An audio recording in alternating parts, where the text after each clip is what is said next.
Eh bien, je vous souhaite la bienvenue aujourd'hui dans cette vidéo dans laquelle j'ai le plaisir d'interviewer Jean Rivière. Jean Rivière, alors, certaines personnes te connaissent pour le monde du marketing, certaines personnes te connaissent maintenant pour une approche un petit peu plus développement personnel. Est-ce que tu peux nous expliquer, pour ceux qui ne te connaîtraient pas, Jean, qui es-tu et qu'est-ce que tu fais?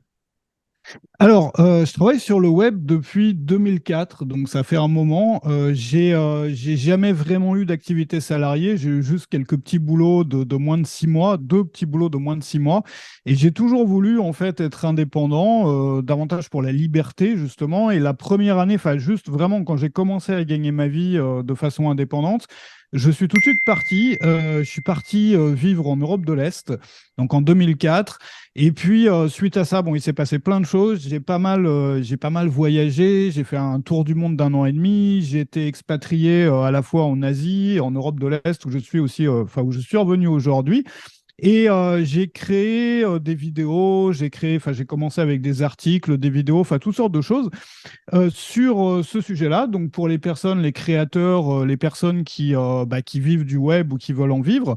Et effectivement, aussi des contenus un peu sur la vie en général ou sur des sujets un peu plus larges qui touchent à la liberté aussi, à construire sa vie de façon différente, de façon plus libre. C'est-à-dire, pour moi, le fait de travailler en indépendant, enfin qu'on fasse un métier comme de la création ou qu'on soit, je sais pas, auteur, programmeur, peu importe, quand on a cette liberté-là, enfin, en tout cas, souvent, cette liberté-là, c'est l'étincelle, si tu veux, qui. Enfin, moi, je vois ça vraiment comme ça. C'est l'étincelle qui permet d'allumer un feu, quoi. Et ce feu-là, c'est une vie qui peut être construite selon ses propres désirs ou ses propres besoins. C'est-à-dire que tout est possible. C'est-à-dire les lieux géographiques sont infinis. C'est-à-dire la façon dont on structure ses journées, on peut complètement la réinventer. Et c'est une grande liberté. Et j'ai pas mal expérimenté justement de choses là-dessus avec des modes de vie même un peu différents. J'ai construit une maison en bois au Cambodge, j'ai habité dans un chalet en Transylvanie. En ce moment, je suis en train de retaper une ferme en Roumanie. Et j'ai aussi vécu en digital nomade, donc en Airbnb, hôtel, etc. Et donc, voilà, enfin, il s'est passé pas mal de choses, effectivement, depuis 2004. Et mes centres d'intérêt, enfin, les choses desquelles je parle, c'est des choses sur la création web pour les créateurs, et puis évidemment tout le reste, parce que le fait d'avoir cette liberté-là permet d'avoir aussi un regard peut-être plus libre sur le reste des choses, de remettre en cause, c'est-à-dire on a cette liberté finalement de remettre en cause les structures d'une journée, les structures d'une vie, les structures, je sais pas, même là où on vit, l'endroit où on vit. Et donc, ça ouvre aussi le champ à toutes sortes de réflexions sur ces sujets-là. Voilà. Mm. Alors, justement, on voit déjà que tu as un parcours de vie qui est assez atypique par rapport à la moyenne des gens. Et ce qui m'intéresse chez toi, c'est justement cette longévité dans l'indépendance que tu as réussi à obtenir. Et j'aimerais bien avoir ton point de vue là-dessus. Mais on va d'abord commencer par le commencement. Toi, comment est-ce que tu définis, puisqu'ici on est à l'université des hauts potentiels, comment est-ce que tu définis l'intelligence? Comment tu la définirais, l'intelligence, toi? Alors, j'avoue que j'ai pas vraiment de réponse là-dessus, parce qu'il y a tellement, si tu veux, par exemple, moi, par exemple, je suis une personne, j'ai tous les tests de QI que j'ai fait, j'ai un QI qui est en dessous de la moyenne. Mais pourtant, de l'autre côté, j'ai beaucoup de gens dans ma vie qui croyaient que, effectivement, j'avais un haut QI, etc., parce que je coche des cases, notamment sur le côté hypersensible, sur le besoin d'avoir un peu sa bulle, tu vois. Bah, toi, tu dois connaître les termes mieux que moi parce que tu es dans le, voilà, tu es à fond dans ce domaine-là et tu as bien étudié ça. Mais je trouve qu'il y a vraiment, quand on regarde un peu les gens qu'on connaît, il y a, pour moi, après, je suis pas un expert sur le sujet, mais pour moi, il y a plusieurs types d'intelligence. Tu as des personnes, déjà, dans l'intelligence qu'on utilise au jour le jour dans un métier comme le mien, tu as l'intelligence analytique, l'intelligence créative, qui sont deux facettes. On connaît tous des personnes qui sont extrêmement créatives, qui peuvent venir avec des déclics, avec des grandes idées, avec des trucs qui vont te, voilà. C'est pas seulement des artistes, ça peut être aussi des entrepreneurs ou voilà. Et puis il y a des personnes qui sont très bonnes pour, je sais pas, pour compter, pour faire des calculs, pour faire des opérations, pour faire de la logique, etc.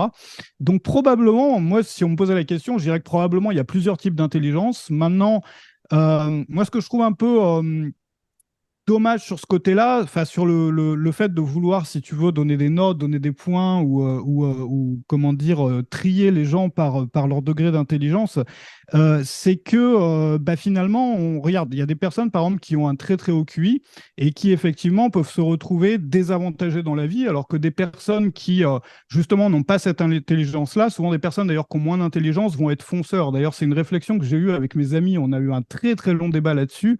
Et c'est vrai, quand tu vois par exemple des personnes qui ont très bien réussi, je te parle même de milliardaires, de personnalités ultra connues, de grands noms de n'importe quelle thématique sur YouTube ou ailleurs, on est parfois surpris de voir qu'il y a des personnes qui respirent pas fort. Enfin, tu vois, quand tu regardes leurs vidéos, tu n'as pas forcément l'impression qu'elles sont super intelligentes et pourtant qui ont eu un succès phénoménal. Et moi, je crois que c'est dû au fait, ou en partie dû au fait, que quand tu es intelligent, tu vas avoir tendance à trop penser ou à, tu vois, faire ce que les Américains appellent de l'overthinking, c'est-à-dire répéter, tu vois, rejouer une situation dans ta tête de 15 façons différentes en analysant toutes les mauvaises façons ou tous les trucs dans lesquels tu pourrais tomber ou les mauvaises issues. Alors qu'une personne qui n'a pas ça va probablement davantage oser. Et je Mhm. trouve que le fait d'avoir, alors après ça dépend du type d'intelligence, etc., mais ça peut aussi dans certains cas être un handicap, c'est-à-dire que dans certains domaines ou dans les domaines finalement dans lesquels il faut oser ou dans les domaines dans lesquels eh ben, le fait de pas trop penser au truc ou de pas s'en faire une montagne dans la tête, mais juste voilà d'y aller, le truc il est là, on y va, on réfléchit pas forcément à toutes les répercussions, à toutes les possibilités, bah ça a aussi un aspect positif. Donc en fait ce qu'il y a, c'est, enfin moi je trouve que tous les avantages ou tous les atouts qu'on peut avoir dans la vie sont toujours à la fois, enfin, apportent toujours quelque chose de positif, mais aussi il y a un peu les effets secondaires ou le revers de la médaille ou l'autre face de la pièce. Et c'est la raison pour laquelle je trouve que c'est pas forcément bon de trier, tu vois, ou de classer comme ça les gens avec un nombre, ou avec un chiffre ou autre chose. Il y a différents types de leviers ou de forces, en fait. Et il y a la force, par exemple, d'oser. Il y a des gens qui ont énormément de confiance en eux et qui peuvent réussir parce qu'ils osent et parce qu'ils ont vraiment confiance en eux, mais qui sont pas forcément super intelligents. Il y a des personnes qui sont très intelligentes, et moi j'en ai dans mon entourage, mais que ça a tendance justement, et je sais que tu aides notamment certaines de ces personnes-là comment dire, à bien vivre avec ça, mais ça peut justement créer d'autres problèmes qui peuvent être dus à l'hypersensibilité, parce que enfin, moi, je vois ça comme ça, c'est-à-dire que pendant toute une journée, pendant toute une semaine, pendant tout un mois, on a toutes sortes de stimulations, c'est-à-dire le contenu qu'on va regarder, les idées qui vont nous passer dans la tête, les discussions qu'on va avoir avec des gens, même les bruits, même n'importe quoi. Et quand on a un gros ordinateur ou un gros processeur à l'intérieur, on va analyser davantage, on va décortiquer, déconstruire davantage. Et donc, du coup, on va mettre plus d'énergie. Je ne sais pas si tu es d'accord avec cette. Enfin, tu as plus étudié le sujet que moi, mais on va mettre plus d'énergie à analyser chaque petite entrée, si tu veux, chaque petite stimulation. Et donc, du coup, c'est comme un ordinateur. Quand on utilise 100% de la puissance du processeur, il va commencer à chauffer. Alors qu'une personne qui va moins analyser, qui va moins ceci, qui va juste laisser passer les choses, finalement, va chauffer moins vite et va pouvoir bien vivre, si tu veux, avec plus d'entrée, plus d'input.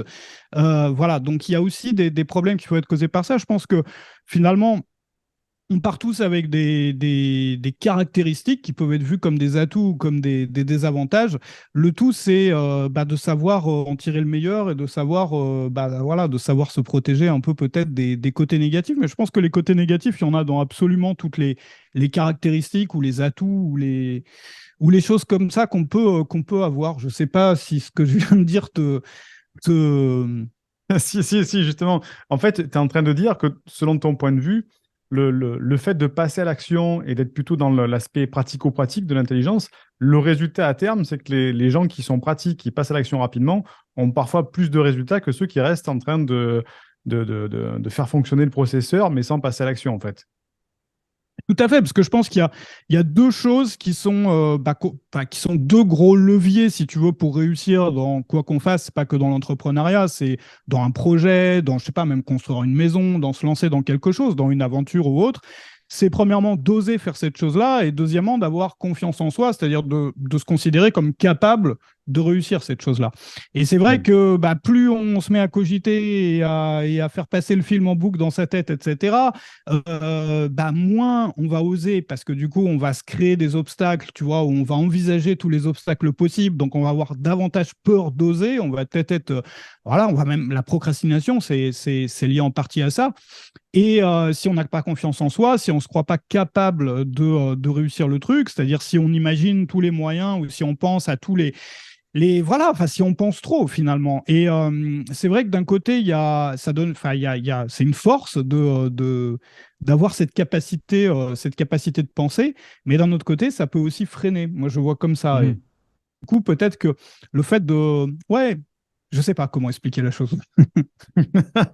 Alors, c'est vrai que c'est compliqué là. En plus, même au sein même de ceux qui s'occupent de ça, il y a déjà des guéguerres entre qu'est-ce que c'est que l'intelligence, est-ce que c'est que le QI, est-ce que c'est que quelque chose de plus holistique. Donc, c'est vrai que il n'y a aucun consensus sur la définition de l'intelligence aujourd'hui. Et c'est ça justement qui pose problème par rapport au fait que certains, le monde un petit peu académique, clinique, considère que l'intelligence ne se mesure qu'avec le QI. Et le QI, c'est on va dire la cylindrée du moteur. Et d'autres personnes qui disent que c'est pas que ça, c'est beaucoup plus holistique. Il y a plusieurs intelligences dont le QI fait partie. Et on dit, bah oui, il faut la cylindrée, mais il faut aussi la carrosserie, le pilote qui va avec. Et donc, c'est vrai que tout le monde n'est pas d'accord. Et je te rejoins là-dessus sur le fait que parfois, malgré ça, ceux qui passent à l'action et qui parfois sont moins intelligents, on va dire moins, hein, entre guillemets, mais ont parfois plus de résultats que ceux qui restent à procrastiner. Et c'est une des problématiques récurrentes de beaucoup de hauts potentiels, c'est-à-dire qu'il y a la procrastination, le manque de confiance et la procrastination qui les bloquent carrément. Donc, je suis d'accord avec toi dessus. Et justement, alors, toi qui as eu un parcours où tu as quand même beaucoup réfléchi à comment s'épanouir avec justement une vie entre guillemets non conforme, on va dire une vie atypique, hein, puisque tu me l'as expliqué au début, est-ce que tu pourrais nous faire un petit peu la part des choses entre avant, le Jean Rivière d'avant qui était peut-être pas aligné avec celui que tu es aujourd'hui, et le Jean Rivière d'après qui a réussi à trouver un alignement, un équilibre par rapport à sa vie? Parce que j'aimerais bien qu'on explore ces deux Mhm. parties-là, le avant et le après, hein. Alors Donc après, le avant, avant et le comment... après. Ouais. Oui. Non, excuse-moi. Vas-y, vas-y. Non, non, vas-y, je t'ai coupé, là. Ok, non, le avant et le après, je pense qu'on a tous des avant et après un peu tout le temps. C'est-à-dire qu'on évolue, on change, on n'est jamais. Voilà, c'est un peu comme un fleuve en fait, hein. Enfin, tu vois, on est en contact avec des idées, des choses, on expérimente, on fait des expériences, on a des retours d'expérience, on fait le bilan des choses qu'on a expérimentées. Et c'est vrai que moi, dans la première partie de ma carrière, ou de mon expérience, à la fois de vie et dans mon activité, j'étais vraiment omnibulé par le fait d'arriver quelque part, c'est-à-dire voilà, de me pousser, de faire le truc pour arriver là où je voulais arriver, c'est-à-dire d'avoir un but en tête, mais aussi bien des petits buts, réussir à mettre en place tel système dans mon activité, réussir à me donner les conditions pour rendre telle chose possible, réussir, je me suis donné aussi plein de petits défis, tu vois, par exemple, j'ai travaillé beaucoup sur l'organisation, sur l'efficacité, réussir à condenser toute une semaine de travail en 2 jours, ou réussir à ceci, réussir à cela, ou bien réussir en termes de résultats qui soient financiers, qui soient en nombre d'inscrits à quelque chose que tu proposes, qui soient, bref.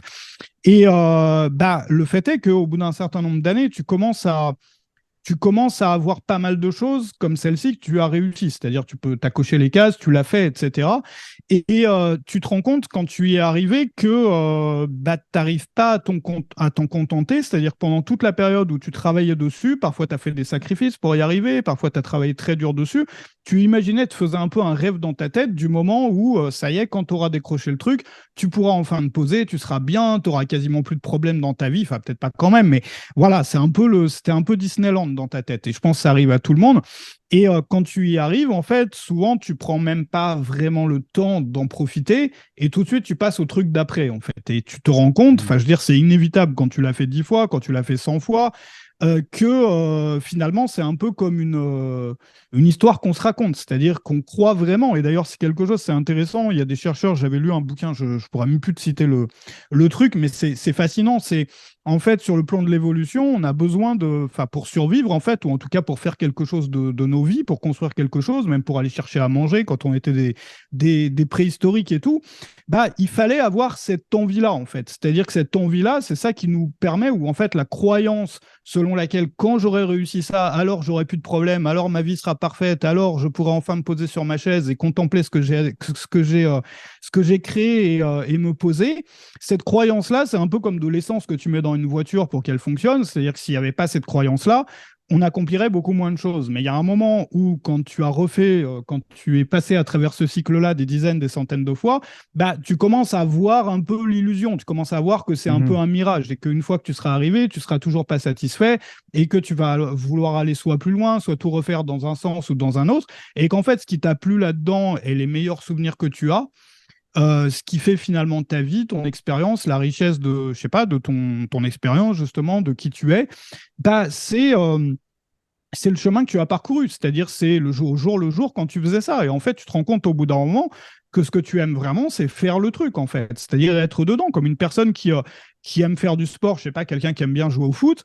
Bon, bah, c'est sûr que c'est sympa quand ton équipe gagne le match de foot, mais tu apprécies aussi être sur le terrain, être avec tu vois, ton équipe, qui sont tes potes, tes amis, tu les aimes bien, t'aimes bien jouer, t'aimes bien voilà. Enfin, et finalement, les expériences, les souvenirs que tu as, si tu as joué au foot pendant 10 ans ou pendant 20 ans, c'est bien entendu tes victoires, mais c'est aussi, et probablement même encore plus, bah, les moments que tu as partagés avec tes coéquipiers, je sais pas, une histoire de quand vous êtes allé jouer au foot dans je sais pas quel bled ou telle ville, et ça t'a, voilà, il y a plein de souvenirs que tu as de cet endroit-là, de l'expérience que tu as eue avec bah, les autres joueurs, etc., etc. C'est-à-dire que, en fait, à être uniquement focus uniquement concentré sur le résultat, le but, surtout même quand, enfin, parfois c'est des petits buts, des petits résultats qui sont en fait une sorte d'excuse pour se mettre à l'action.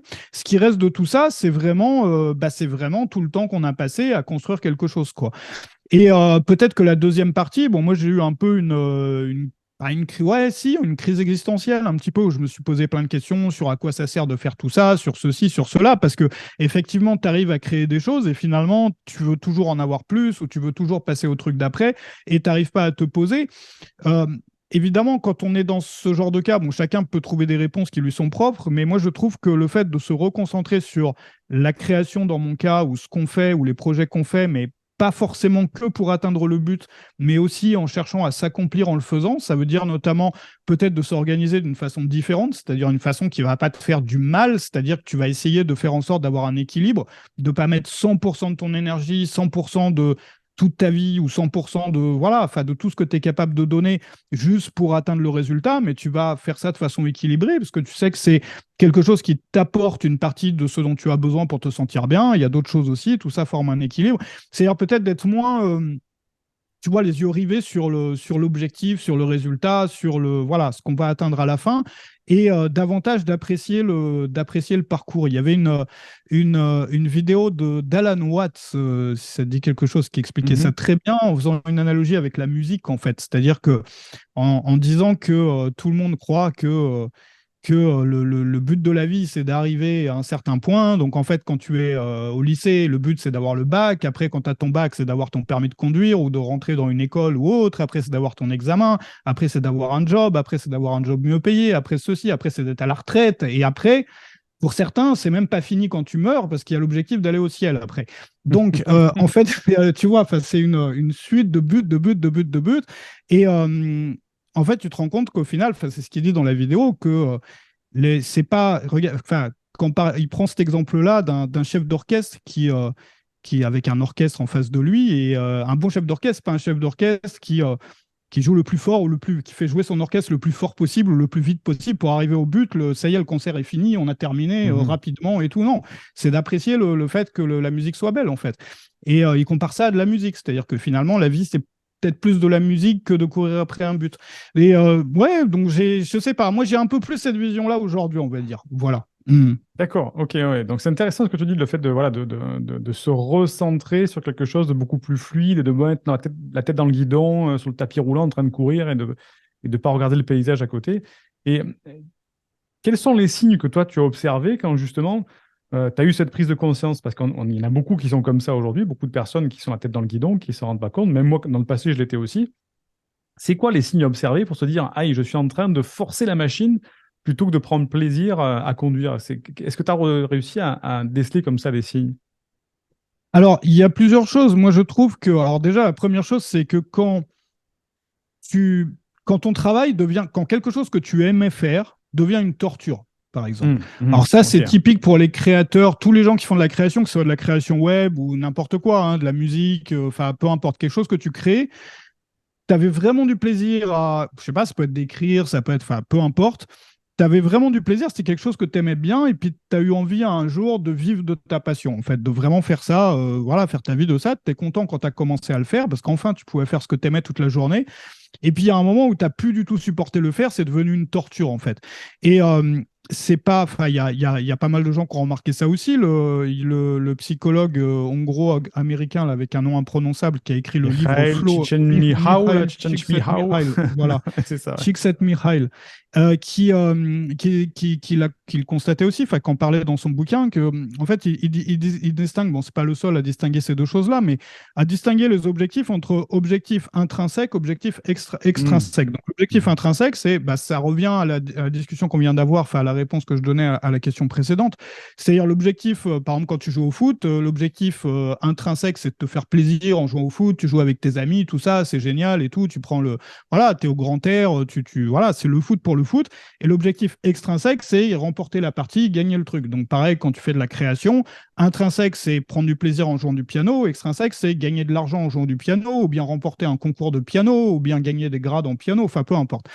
Et le fait est que quand tes buts sont à 100% extrinsèques, c'est-à-dire uniquement gagner de l'argent, uniquement gagner le concours, uniquement ceci, uniquement cela, bah, tu en viens forcément et naturellement, et c'est un processus naturel et on ne peut pas y échapper, à ne plus apprécier ton travail parce que tu vas foncer vers le but et tu vas Hmm. plus l'apprécier. Et donc, du coup, c'est un cercle vicieux qui peut même mettre en danger, dans certains cas, pas dans tous les cas, mais dans certains cas, le but extrinsèque. C'est-à-dire que si tu prends plus de plaisir à le faire, tu vas te mettre à le bâcler, tu vas mettre à passer moins de temps peut-être à, tu vois, essayer de te perfectionner et tu vas juste détester ça, en fait. Et il y a beaucoup de gens qui ont transformé leur passion, que ce soit dans la création web ou dans d'autres choses, hein, qu'on Mhm. transformait une passion en fait en véritable torture. C'est même pas forcément des gens qui essayaient de gagner de l'argent ou de gagner leur vie avec, mais des personnes par exemple qui essayaient de progresser dans un système de grade ou gagner un concours ou avoir un prix ou ceci ou cela.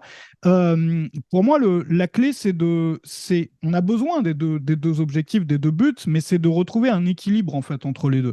C'est-à-dire qu'il y a une bonne dose d'équilibre entre les deux et ça veut dire aussi quand on crée, notamment sur le web, de pas faire tout et n'importe quoi uniquement parce que ça va apporter des résultats. Par exemple, moi je sais, il y a des choses qui me plaisent pas, que j'ai pas, je me vois pas faire. Et je pense que c'est pareil pour toi, pour beaucoup de personnes qui travaillent sur le web. Il y a certains types de formats, certains types d'organisation, certains types de voilà, où on sait que c'est pas Mhm. pour nous. C'est-à-dire que ça nous plaît pas, on se voit vraiment pas faire ça, ça correspond pas à notre personnalité.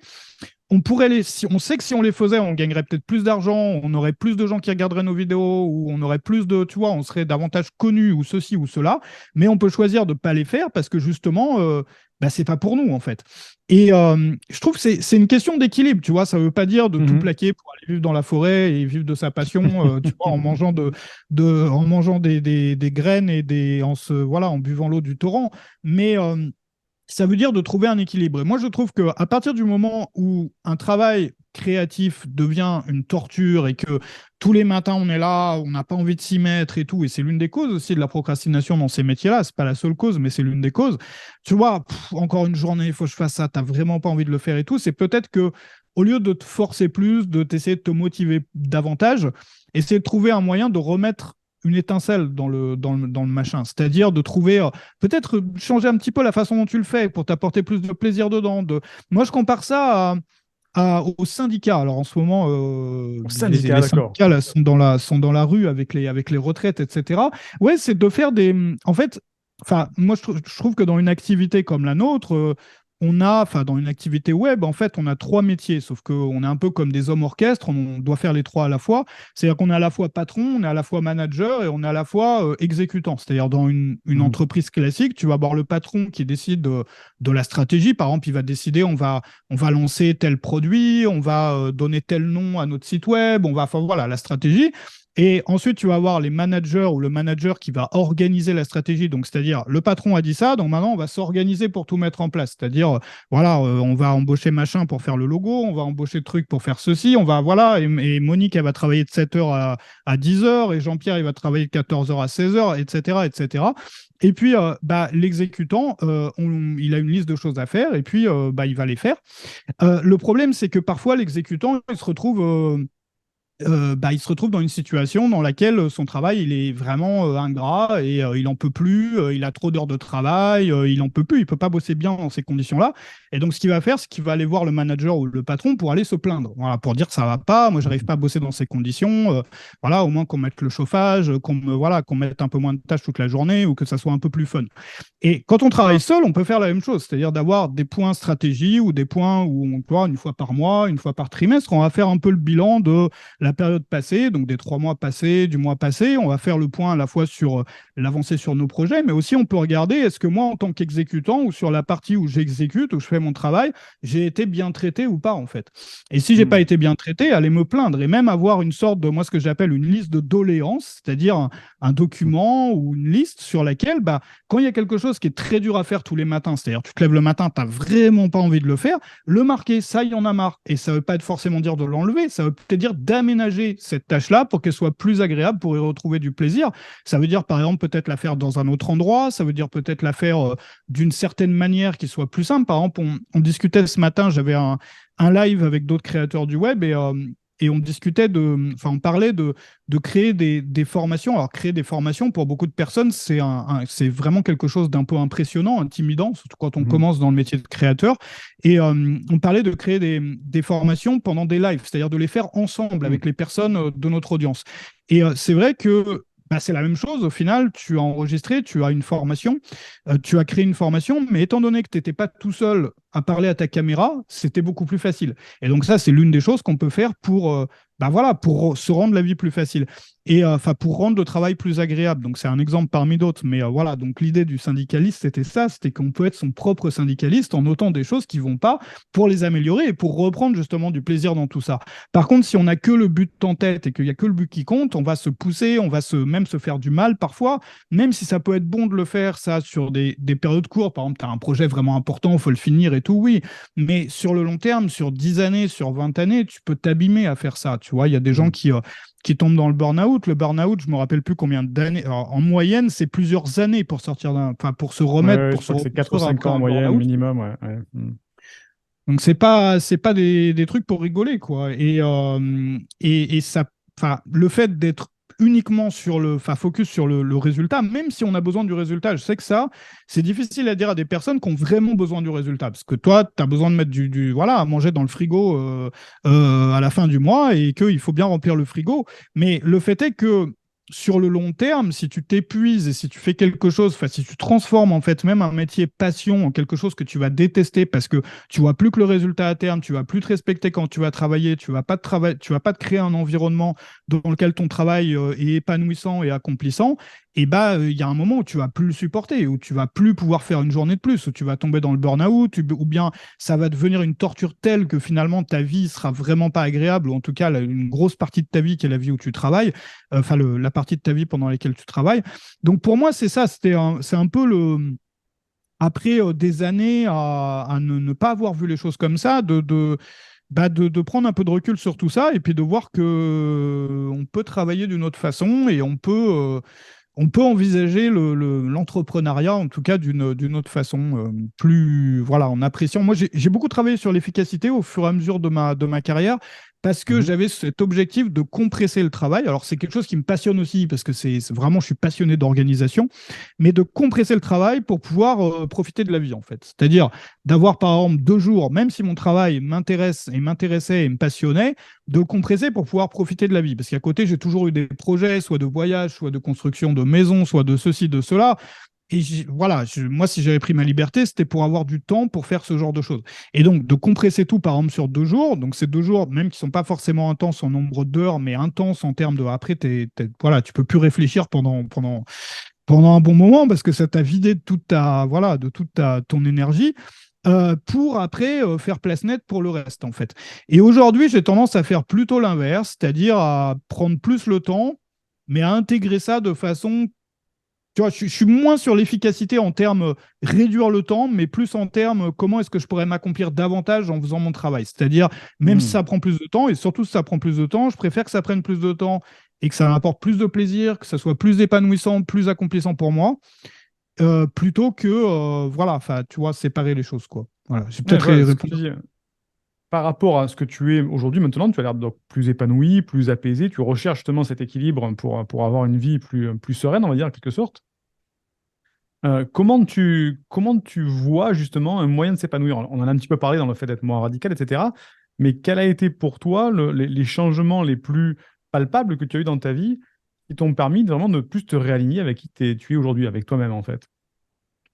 Alors, pour moi, c'est déjà le. Bah, moi, j'ai eu une période vraiment difficile aussi à titre personnel, familial et tout pendant le. Enfin, il n'y avait pas que ça, il y avait aussi la période de Covid. Enfin, pendant le. Comme beaucoup de gens, hein, parce que c'était Mhm. pas. Voilà, enfin, ça a remis beaucoup de choses en question et beaucoup de personnes se sont posées des questions aussi sur leur vie, du coup, parce que ça a fait un peu un break, un peu un vide pendant lequel bah, on a pris un peu du recul aussi. Il y a beaucoup de gens qui n'ont pas forcément souffert beaucoup de cette période-là non plus, mais qui, pendant cette période-là, sont mis à penser ou à réfléchir différemment ou à reconsidérer des choix qu'elles ont faits.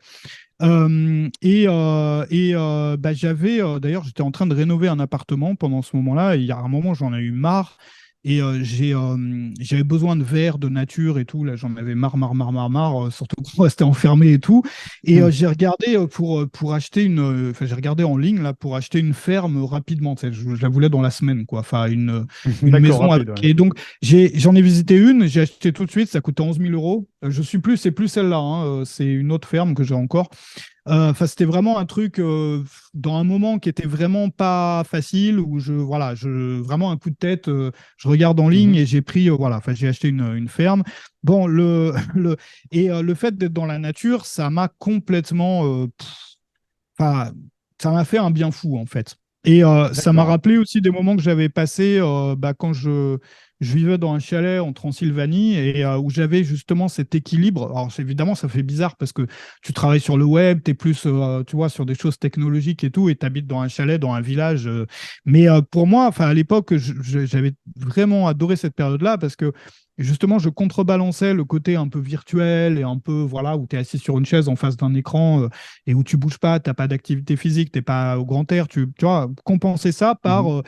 mettre les mains dans la terre, voilà, même si moi je suis nul en jardinage, en bricolage et tout, j'adore en faire, parce que ça compense et ça crée un équilibre, une balance. Et en fait, je crois vraiment que l'instinct que j'ai eu avec cette ferme, enfin beaucoup de gens l'ont eu au même moment, pendant la période Covid ou juste après, tout le monde voulait partir, même il y en a qui sont restés, bon, d'autres qui sont pas restés, mais bon, tout le monde rêvait juste de plantes, de verdure, Mhm. d'arbres. Voilà, Mhm. enfin, les gens rêvaient de ça, en tout cas ceux qui étaient coincés en ville à cette époque-là.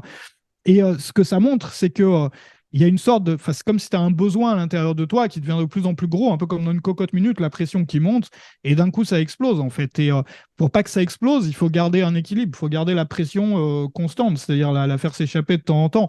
Et moi je trouve que par exemple, si on parle de mener une vie qui nous rend heureux, euh, beaucoup de gens pensent que, enfin, tu vois, moi j'ai cru ça hein, pendant longtemps, que d'être heureux, c'est Mhm. faire ce que tu veux, par exemple. C'est-à-dire avoir Mhm. le top de tout, je sais pas, enfin, vivre sur une île paradisiaque avec des palmiers, avoir tout bien, tu vois, la température qui est bonne, la bouffe qui est bonne, l'endroit où tu vis qui est bien, enfin, tout au top en fait. Et le fait est que tu peux avoir tout au top. Moi, ça m'est arrivé, enfin, pas tout, tout, tout au top, mais beaucoup de choses au top. Enfin, davantage que ce que j'aurais jamais imaginé pouvoir avoir quand j'étais jeune.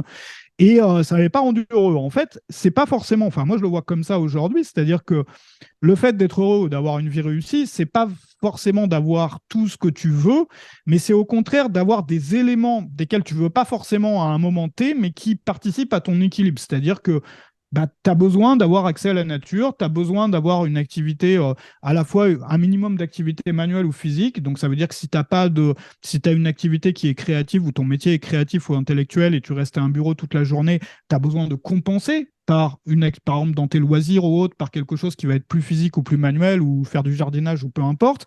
Si tu as, enfin peu importe, c'est-à-dire que toute chose doit être compensée. Et on le voit aujourd'hui, moi je trouve qu'il y a deux choses qui montrent ça bien, c'est que c'est la méditation et le sport. C'est-à-dire que tu vois beaucoup Mhm. de gens aujourd'hui qui ont ce besoin de faire du sport. Le besoin de faire enfin, la méditation aujourd'hui, c'est un sujet qui devient, enfin, tout le monde en parle, etc., comme on n'a jamais parlé autrefois. Parce que moi, je crois vraiment que ce sont des choses qu'on ajoute de façon artificielle, entre guillemets, mais qui sont nécessaires. C'est-à-dire que si tu prends par exemple le mode de vie de mes voisins ici qui sont fermiers à la campagne ici, qui sont pas sur les réseaux sociaux toute la journée ni rien, quand ils ont fini le travail, ils s'asseyent sur un banc. Il y a des bancs un peu partout dans les villages ici. Ils s'asseyent sur un banc et ils regardent passer les nuages, quoi, tu vois. Ouais. Et nous, on n'a plus ces moments-là, donc on a besoin de les compenser par d'autres choses, comme la méditation ou autre chose, de la même façon qu'on va compenser notre manque d'activité physique quand on travaille dans un bureau par du sport. C'est-à-dire, on va à la salle de gym, mais on n'aurait pas eu besoin d'aller à la salle de gym si on passait la journée à couper du bois ou à déplacer des cailloux. Donc, si tu veux, il y a cette idée de compenser. Et c'est vrai que dans nos vies aujourd'hui, enfin, on a des vies qui sont plus naturellement bonnes, dans le sens où on a des Mhm. carences. C'est-à-dire, c'est comme quand tu regardes ton alimentation, bon, pour que ton corps soit en bonne santé, tu as besoin d'avoir tant de protéines, tu as besoin d'avoir tant de ceci, tant de ceci, tant de cela. Si tu retires complètement une partie, eh ben, ton corps va manquer de quelque chose. Et au bout d'un moment, ça peut exploser, c'est-à-dire ça peut se transformer en une maladie, un problème grave, etc. Et je crois que c'est vraiment la même chose pour la santé mentale ou pour le fait de vivre une vie heureuse. C'est le but, c'est de maintenir cet équilibre, c'est-à-dire pour pouvoir se sentir bien, de toujours compenser ou de faire au bout d'un moment le bilan de sa vie ou de son quotidien et de se dire qu'est-ce que je dois compenser, quoi. C'est-à-dire, on les connaît nos besoins, on a besoin d'avoir. Il y a Johan Hari qui a écrit un super bouquin, j'en ai beaucoup parlé dans mes vidéos parce que ça m'a marqué. Et j'ai des personnes proches là, qui ont pas mal souffert de dépression, parce qu'il y a beaucoup de gens qui ont souffert de ça, d'ailleurs, suite à la période Covid aussi. Il y a une énorme croissance des cas de dépression et tout. Il liste un livre qui s'appelle Lost Connections en anglais, que je recommande vraiment, qui s'appelle Chaque dépression a un sens en français, et qui liste 9 causes de la dépression. Et donc, l'une, c'est la perte, enfin, c'est le manque de contact avec la nature. On a tous, beaucoup de gens d'urbains, de citadins ont ressenti ça pendant le Covid, où ils n'avaient pas vu un arbre, ni une fleur, ni un truc pendant des mois. Et donc, voilà, enfin, le manque la perte de sens, c'est-à-dire le sens Mhm. qu'on donne à sa vie, c'est-à-dire est-ce que je fais tout ce que je fais pour rien du tout, ou est-ce que je le fais pour quelque chose. Le sens qu'on donne à son travail, c'est-à-dire, on en parlait un peu tout à l'heure, mais ça participe à ça, c'est-à-dire quel est le sens de mon travail. C'est vrai que quand on le fait uniquement pour un résultat, enfin pour un objectif extrinsèque, ben, on peut vivre une perte de sens. Euh, bon, il y a encore d'autres choses qui sont listées, je ne me rappelle pas de toutes, mais on a besoin de cet équilibre-là, de la même façon que dans une journée ou dans une semaine équilibrée, on a besoin d'avoir à la fois une activité intellectuelle minimale. On voit d'ailleurs, par exemple, tu vois des personnes âgées, moi ma grand-mère faisait ça, elle jouait à des mots croisés, ça sert à rien. Il n'y a pas de but, tu vois, elle n'est pas en train d'écrire un bouquin ni rien, mais c'est pour s'exercer enfin voilà, parce qu'on a besoin de ça pour rester en bonne santé, santé dans sa tête. Donc activité intellectuelle, activité physique ou manuelle, activité, enfin quelque chose de créatif qui diffère du côté intellectuel. On a besoin d'assez de repos, on a besoin de connexion avec les autres, on a besoin de, enfin voilà, toutes ces choses-là. Et on a besoin aussi de solitude en même temps que de connexion avec les autres. Enfin, de moments où on laisse macérer tout ça et de moments où moi, je trouve que finalement, enfin, moi, dans mon expérience, les moments où j'étais le plus heureux et où ma vie était, je pourrais dire que ma vie était vraiment la plus réussie, c'était pas forcément les moments où j'avais tout ce que je voulais ou tout ce dont j'avais rêvé par le passé, mais c'était les moments où j'avais pas de carence, en fait. C'est-à-dire Mhm. tu vois, moi, j'aime bien comparer la nutrition à toutes ces parties de sa vie, comme ça, tu vois, toutes les activités, tout le temps qu'on passe à faire quelque chose, parce que c'est la même chose en fait. Si tu manques de vitamine D, par exemple, ou de C, ou peu importe, tu peux avoir des problèmes, tu vas pas te sentir bien. Et bah, tu peux compenser ça en rétablissant l'équilibre, en fait. Et je trouve que c'est pareil pour la vie, en fait, en général, quoi. Ça peut faire du bien. Ça peut aussi, enfin, le fait de voir ça sous cet angle-là, ça peut montrer aussi que vivre une bonne vie, c'est à portée de main. C'est-à-dire, on n'a pas besoin d'avoir, tu vois, t'as pas absolument besoin d'avoir réussi tel truc ou d'avoir réussi ta carrière ou ceci ou cela pour pouvoir t'autoriser à être bien dans ta peau, à être heureux, etc., quoi. En fait, c'est une question Mhm. d'équilibre. Après, si tu as ça en plus, c'est super, quoi. Mais la base, elle est là, parce que tu peux te retrouver à passer ta vie à courir après un truc que tu voulais, l'avoir atteint, et tu seras toujours pas heureux. Je veux dire, les exemples, ils abondent, hein. Quand tu regardes, il suffit de regarder chez les gens riches et célèbres, maintenant, on le voit sur les réseaux sociaux, mais Mhm. même avant, tu regardes toutes ces histoires de stars, de célébrités, etc., qui ont fini, je sais pas, voilà, qui n'étaient pas heureuses, qui ont fini parfois qu'on mis fin à leur jour, ou qui étaient, voilà, qui étaient accros à des drogues, ou, enfin, il y a les histoires, ça abonde, il y en a des listes entières. Donc, les deux sont, enfin, tu vois, pour moi, c'est la réalisation, parce ce qui est important, c'est de faire la réalisation que l'objectif à terme ou de réaliser ce qu'on veut, faut pas que ça soit un mirage. C'est-à-dire que c'est bien, c'est quelque chose qui nous porte et c'est super positif d'essayer de construire un truc, mais il faut pas que ça se fasse aux dépens de l'équilibre qu'il doit y avoir en dessous, en fait. Sinon, tu construis Mhm. une maison sur du sable, en fait, sans fondation. Et tu vas bousiller ta vie à courir après un truc en croyant qu'il va te rendre heureux et en fait, si tu as bousillé ta vie, tu vois, tu as travaillé très dur, tu l'as atteint et que ça t'a pas rendu heureux, tu vas te sentir désabusé parce que tu as mis tout ce boulot-là. Pourquoi, en fait, au final, tu vois? Et ça serait dommage. Et on peut commencer par ça, par travailler sur l'équilibre, quoi. Et il y a plein de façons de le faire. Voilà. Je sais pas si j'ai répondu à ta question, Non, mais non, c'est bien. Non, c'est Ouais. facile avec toi parce qu'il n'y a pas besoin de repartir sur les questions puisque tu déroules toutes les questions que je veux poser. Donc, c'est très facile comme Ah, ok. interview pour moi. Je suis en mode, en mode pépère, c'est bien, là. Non, mais c'est bien. On revient sur ce que tu disais au début. C'est vraiment cet équilibre, la voie du milieu, quoi, la voie zazen, c'est-à-dire de pas être dans les extrêmes, de pas être dans le noir ou blanc et d'essayer de revenir sur un équilibre. En fait, la voie du milieu, ce que enseigne la philosophie un peu bouddhiste, hein, le zazen, la voie du milieu, et pas être dans les deux extrêmes ou trop de l'un ou trop de l'autre et rester équilibré. Mais qu'est-ce que toi tu as essayé avant et qui n'a pas marché justement pour essayer de trouver cet équilibre? Qu'est-ce que tu as fait en fait? Est-ce qu'il y a des choses que tu t'es dit vraiment là, franchement, je me suis trompé, je suis parti dans cette direction-là et en fait, j'aurais pas dû pour trouver mon épanouissement? Bah, moi, j'ai toujours adoré avoir des projets, si tu veux. Et le fait de Mhm. pouvoir, enfin, des projets, par exemple, de refaire toute une vie ou un mode de vie ou une maison ou un truc ou de partir dans un nouveau pays dans lequel je connais rien et de repartir de zéro, etc. Et j'ai fait ça pas mal de fois et j'ai vraiment travaillé à rendre ça possible. C'est-à-dire que il y a le côté forcément financier, c'est-à-dire qu'il faut que tu puisses, voilà, enfin, tu vois, avoir une activité qui te permette de le payer. Mais au-delà de ça, c'est plus la liberté géographique et de temps. C'est-à-dire qu'il faut avoir du temps, il faut voilà, être capable Mhm. d'être mobile. Vu que j'ai beaucoup travaillé pour construire ça, bah, je voulais en profiter. Mais du coup, tu vois, j'ai fait beaucoup de projets, de maisons, de trucs, de vivre quelque part et tout. Et je me suis toujours très vite lassé parce qu'en fait, ce qui me plaisait, c'était de construire ça, c'était pas d'y rester, en fait. Mhm. Et j'ai D'accord. toujours cru, par contre, quand j'étais en cours du process, enfin du projet, que cette fois c'était la bonne, que j'allais, voilà, que c'était bon. Mais par contre, quand j'étais arrivé, bon, bah voilà, quoi, j'ai fait le tour du truc, je m'emmerde dans le salon, voilà, je vais faire autre chose, quoi. Et j'ai un peu réfléchi là-dessus, même beaucoup. Et je crois que, ouais, enfin, j'ai écrit un article d'ailleurs récemment là-dessus, sur le fait d'essayer d'aller voir si l'herbe n'est pas plus verte dans le champ d'à côté. Mhm. Le problème, c'est qu'au bout d'un moment, tu t'épuises à faire ça. Et je parlais d'ailleurs dans cet article, je vais en parler là, mais il y a un super film qui s'appelle Groundhog Day en anglais, je me rappelle plus, Un jour sans fin en français. Un jour sans Un fin, c'est jour un sans film des fin, années oui. Oui, 90. oui. Ouais. Ouais. C'est un film des années 90 et c'est un gars, bon, c'est un présentateur météo à la télé, il se lève un jour dans la journée d'hier. C'est-à-dire, il se rend compte que les gens dans la rue sont les mêmes, que enfin, tout Mhm. est pareil, il descend prendre son petit déjeuner dans un hôtel.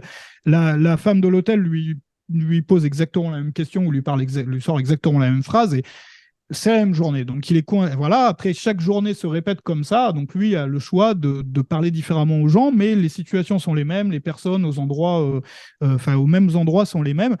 Et bon, bah, il en peut plus. Au bout d'un moment, il essaie de s'échapper de ça. Donc, il y a plein d'histoires qui se passent dans le film. Bon, je te raconte pas la fin, mais si tu veux le Mhm. regarder, mais il y a plein d'histoires. Il met même fin à ses jours plein de fois, de plein de façons. Enfin, peu importe. Il se réveillera toujours à la même heure, à 6 heures du matin, dans la même chambre, pendant la même journée. Et en fait, ce qui se Le passe jour dans de le la film, c'est marmotte, ça, c'est intéressant. ça, ouais. Pardon? C'est le jour de la marmotte tous les jours, en fait. Ouais, voilà. Et le truc, c'est qu'au bout d'un moment, bah, tu vois, au début, ça lui paraît insupportable de vivre la même journée, il a envie d'en sortir, il a envie, un peu comme quelqu'un justement qui a envie de vivre une vie différente, de partir, etc., qui Mhm. supporte pas d'être dans la routine, dans le même truc.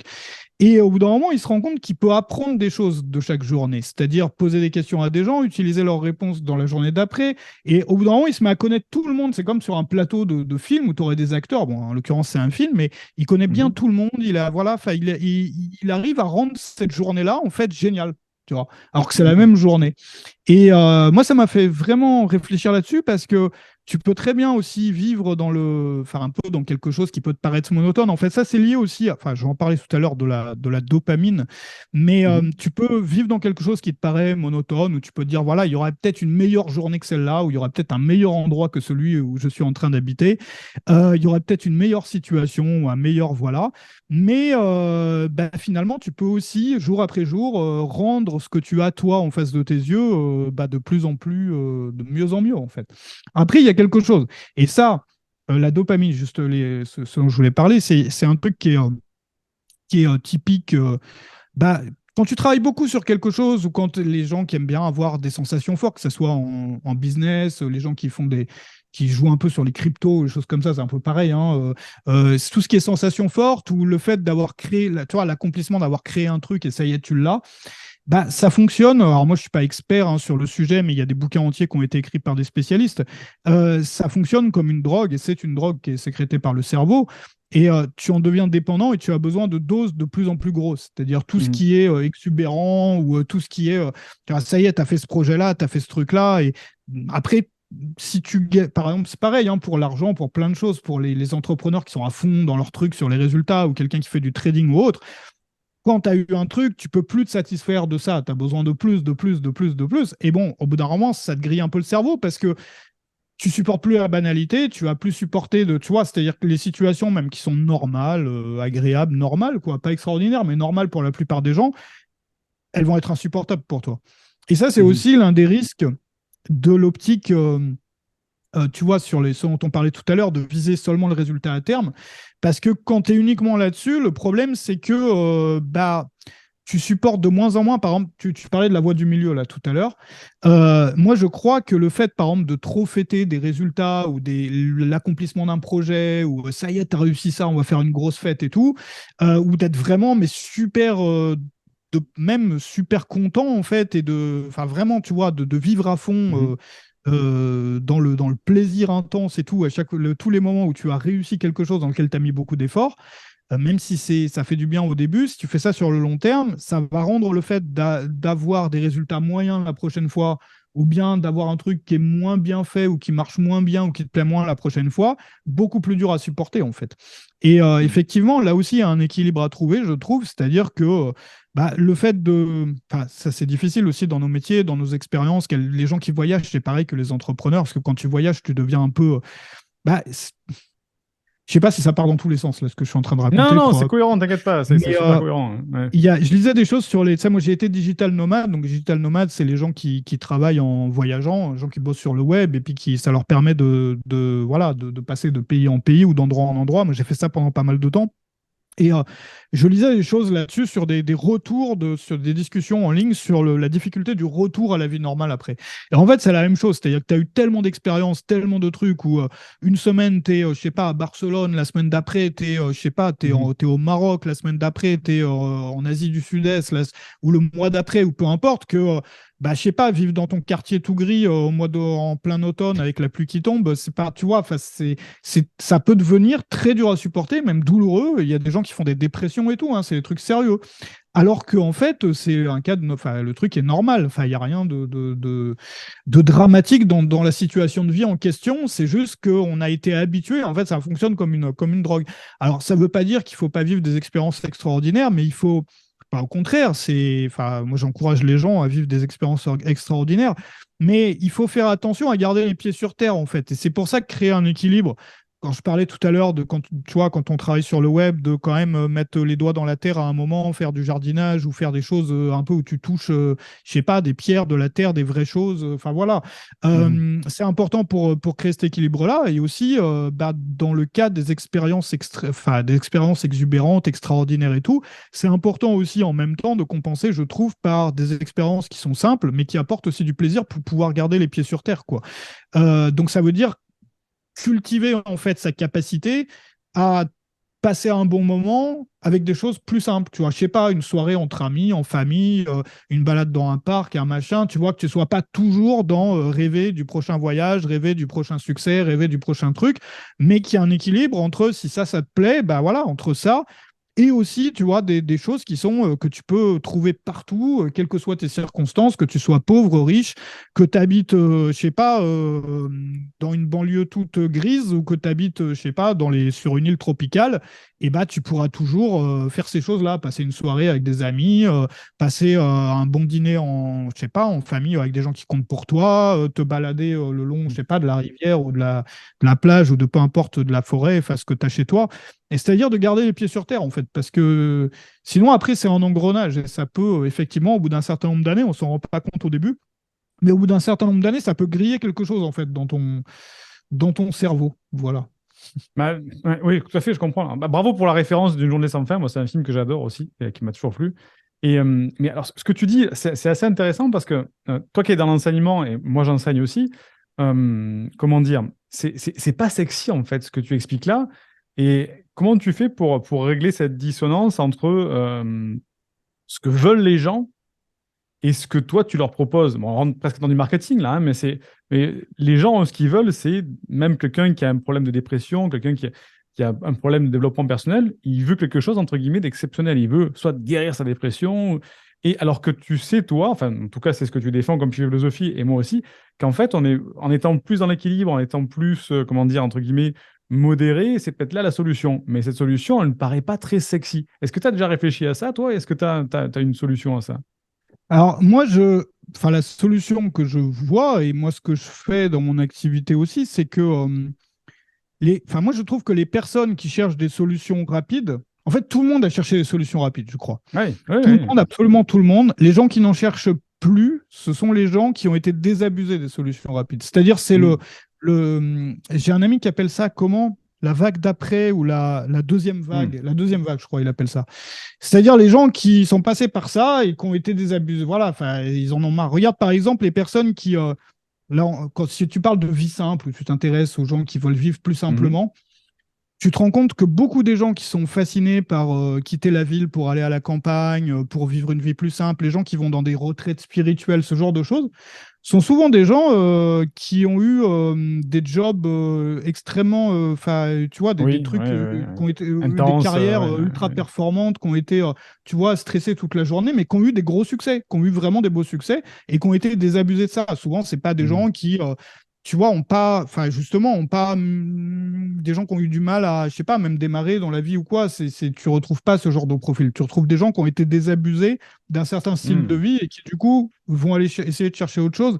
Et je trouve, c'est vrai aussi tu parles de marketing, c'est vrai que bah, moi, quand je me suis lancé, comme tout le monde, tu lances ton site web pour la première fois, bon bah le but c'est de gagner ta vie avec quoi. Donc ça t'intéresse pas pour toi toutes ces histoires-là, c'est des fioritures, c'est des trucs qui t'intéressent pas. oui, Toi ce que tu oui. veux, le focus c'est voilà, gagner ta liberté, gagner ta vie avec. Donc tu veux des trucs rapides quoi, tu veux des choses qui sont rapides. Au bout d'un moment, tu gagnes ta vie avec, tu commences à faire tes expériences, etc. Et tu fais certaines réalisations, enfin, c'est-à-dire tu as des expériences, tu en tires les conséquences, le bilan, etc. Et moi, enfin, par exemple, aujourd'hui, sur le côté tout ce qui est activité en ligne, marketing, etc., enfin, business en ligne, moi, les personnes qui viennent me voir, avec qui je m'adresse, c'est souvent des personnes qui ne sont pas, tu vois, qui ont déjà été dans ce bain-là depuis un certain nombre d'années, Mhm, c'est-à-dire qui sont créateurs ou créatrices depuis déjà un certain nombre d'années, qui sont un peu passés par toutes les phases et tout. Je crois qu'en termes de travail sur soi, c'est la même chose. C'est vrai qu'au début, on veut des solutions rapides, simples, etc. Et puis, bon, d'un moment, on a désabusé. Donc, je pense que c'est plutôt que d'essayer de convaincre les personnes qu'elles ont besoin de choses plus profondes plutôt qu'autre chose de surface. je pense que chacun a besoin de faire ses expériences, en fait, et c'est juste s'adresser aux personnes qui sont dans le cas où, voilà, on a essayé tout Oui, ça. c'est changer Voilà. de cible et aller sur la cible des personnes, comme tu disais, qui sont un petit peu désabusées, qui sont arrivées au bout de leur chemin d'exploration. Donc, c'est pas tant dans le dialogue que toi tu as de persuasion, mais plutôt dans la, comment dire, le- l'aspect séduisant que recherchent ces personnes-là de retourner à quelque chose de plus simple, de plus aligné, peut-être. Alors, c'est en modifiant l'optique de son public. Tout à fait, ouais, parce que je trouve que enfin, c'est très difficile, et même il y a tellement de gens sur le web et sur la planète et partout que c'est un peu des efforts en vain que d'essayer de convaincre tout le monde de penser comme toi, en fait. Donc autant trouver des gens qui recherche déjà toi ce que tu peux leur enseigner ou ce que tu leur proposes, c'est moins Ouais. fatigant. Et puis, t'as pas besoin d'essayer de convertir la terre entière ou d'essayer de. Voilà, enfin, chacun sa truc, et enfin, chacun sa chose. Et les gens passent d'un groupe à l'autre ou d'une façon de penser à une autre, de toute façon. Et je pense que enfin, sur le web, il y a aussi le fait que, enfin, pour moi, il y a deux types. Ça rejoint un peu cette idée de deuxième vague là, dont je parlais Mhm, tout à mhm, l'heure. ouais. Il y a deux rôles en fait parmi les créateurs. Tu as des créateurs qui vont te montrer qu'une chose est possible. Par exemple, des créateurs qui vont te montrer leur mode de vie à Dubaï, machin, avec une Lamborghini, etc.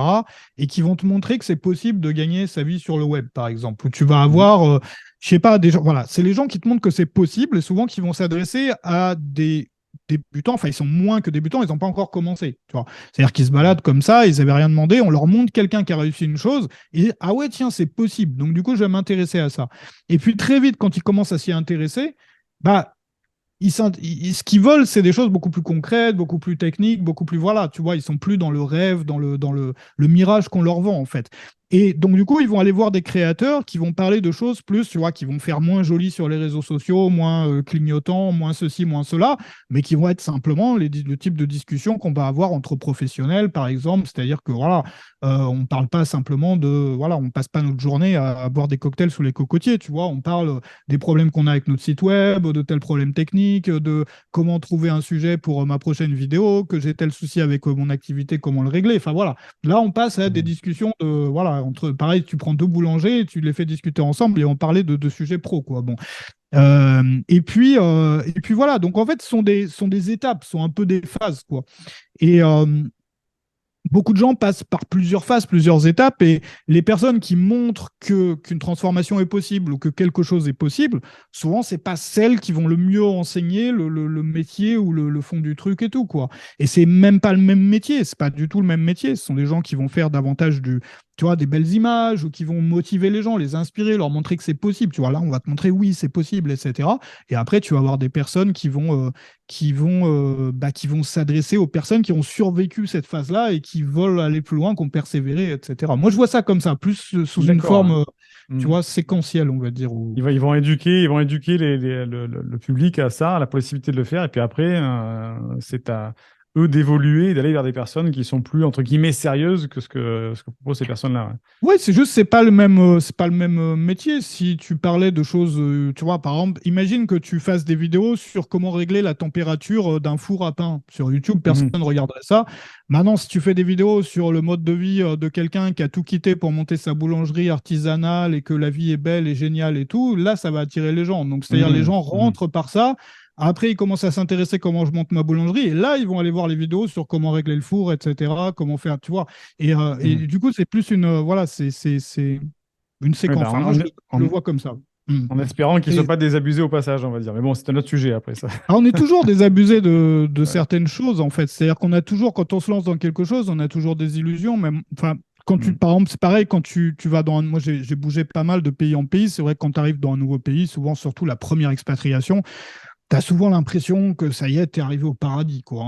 Parce que Ouais, tu te ouais. rends compte qu'il y a plein de problèmes que tu avais chez toi qui sont plus là, tout est rose, tout est beau, etc. Puis bon, si tu restes un certain temps, et ça arrive à tout le monde, tu commences à avoir tes premiers problèmes, tes premières frustrations, soit avec l'administration, soit avec telle coutume locale qui commence à bien te saouler, soit avec, voilà.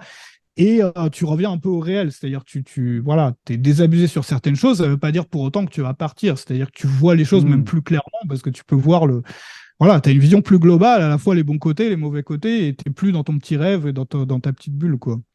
D'accord, ok, intéressant ça. Et alors, parle-nous un petit peu d'aujourd'hui. Aujourd'hui, tu fais une sorte de, je ne sais pas si on peut appeler ça un virage ou un alignement, je sais pas, où tu as une chaîne YouTube sur laquelle tu donnes beaucoup de conseils sur la création de contenu, sur l'entrepreneuriat, et dans laquelle, bah, aujourd'hui, tu me confirmeras après, tu essaies de donner des conseils qui sont plus larges que ça. Est-ce que tu peux nous en parler un petit peu?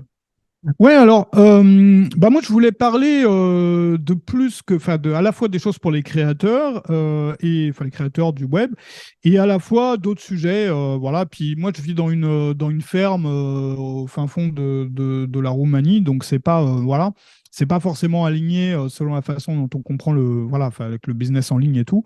Oui, Et c'est je pas la voulais parler Ferrari d'autres. à Dubaï, oui, c'est sûr. Ouais, donc c'est pas forcément super cohérent avec le sujet, mais il y a une certaine cohérence si tu prends le truc d'une certaine façon. Parce que moi, j'ai toujours trouvé dommage, par exemple, que les domaines ou les thématiques sur le web soient tellement séparés avec des murs comme ça.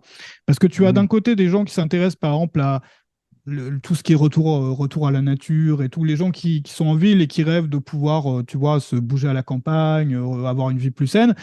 Et ces gens-là, souvent, ils veulent pas entendre parler d'entrepreneuriat, tu vois, c'est le mal et tout ça. Et à côté, les Mhm. entrepreneurs, ça les intéresse pas du tout. Enfin, c'est dommage parce que si t'as pas d'entreprise, ça va être dur pour quelqu'un qui bosse sur le web, enfin, je veux dire, c'est le chemin le plus facile en fait pour rendre ce type de vie-là possible en fait. Mais Mhm. non, ce que j'ai voulu faire, je voulais faire une deuxième chaîne YouTube à un moment. Et puis, pour parler d'autres sujets, et finalement, tout le monde, voilà, enfin, déjà, les réactions, c'était que c'était mieux sur une chaîne, ça intéresse tout le monde. Et puis, du coup, voilà, non, c'est de se laisser plus la liberté de parler de sujets plus vastes. En fait, ça dépend des périodes, ça dépend aussi beaucoup de ce que je lis, les discussions que j'ai avec les gens avec qui je discute. Donc, du coup, parfois, j'ai plus le cerveau branché sur les sujets création web, parfois plus sur des sujets qui n'ont rien à voir. Et je me suis remis à écrire. Donc maintenant, j'écris des articles. Et puis les vidéos, les prochaines vidéos, ça sera des discussions sur la base du sujet des articles. Ouais. Voilà. Et moi, ce qui m'intéresse aujourd'hui, c'est de travailler avec des personnes. Bah, voilà, moi ce que je fais ça s'adresse plus aux créateurs qui veulent vraiment se créer un truc où ils peuvent être épanouis. C'est-à-dire, tu vois, les gens Mhm. qui vont viser plus la création d'une activité stable sur le long terme plutôt que tu vas péter tous les scores demain et puis après tu n'as plus rien parce que voilà, t'as tout grillé ou enfin voilà. Donc plus les personnes et puis les personnes qui aiment créer et qui s'intéressent aussi à toutes sortes de sujets. Voilà, voilà. Donc on verra. Après, D'accord. moi, j'ai envie de laisser la liberté aujourd'hui de parler de ce que j'ai envie, de ce dont j'ai envie de parler au moment où j'ai Au envie d'en moment où tu parler. as envie d'en parler et de le partager après Ouais, avec parce que ceux qui finalement, t'écoutent. c'est Ouais. toujours les mêmes personnes. Tu vois, quand tu as un groupe de personnes qui te suit, finalement, même si tu parles d'un autre sujet, ça va être les mêmes personnes qui vont être intéressées parce qu'elles veulent savoir ce que tu penses ou quel est ton regard Mhm. sur tel autre sujet. Et puis, hmm. D'accord, intéressant. Mais c'est justement la question que j'allais te poser maintenant, à qui s'adressent tes produits, tes services, mais tu viens déjà d'en donner une partie de l'explication. Et qu'est-ce que tu proposes en fait sur cette chaîne YouTube? Pour que les gens qui ne te connaissent pas en sachent un peu plus? Alors, bah moi, je propose des choses, notamment, surtout pour les créateurs ou les gens qui veulent le devenir, donc créateurs web, les personnes qui veulent devenir indépendants, mener une vie libre. Moi, j'aime beaucoup le petit entrepreneuriat, un peu, tu sais, je sais pas, j'ai vécu dans des pays comme ça où notamment au Cambodge, où la plupart des gens au Cambodge, quand j'ai vécu, il n'y avait que 20% de la population qui était salariée et le reste des gens travaillaient Hmm. en famille, en fait. Donc, tu avais des familles d'artisans qui avaient leur atelier familial, des familles de commerçants avec le magasin familial, des familles de fermiers avec la ferme familiale, etc. Et je trouve qu'on peut, enfin voilà, il y a beaucoup de moyens aujourd'hui de vivre comme ça pour les gens que ça intéresse, justement, de pouvoir se reconstruire une vie plus équilibrée en mettant le travail au centre, mais pas dans le mauvais sens du terme, c'est-à-dire on peut se créer son propre travail par soi-même en mettant dedans des choses qui nous accomplissent aussi en termes de création, en termes de tout, quoi. Enfin, tu peux trouver toutes sortes de choses accomplissantes dans ton travail, même le contact avec les autres, voilà. Et donc, je travaille pour les créateurs qui sont souvent des personnes qui sont un peu désabusées par tous les trucs bling-bling et tout, et qui veulent revenir un petit peu au vrai, d'où le nom de tout ça, Retour au vrai. Et donc, on parle un peu de tous les sujets qui sont liés à ça, voilà.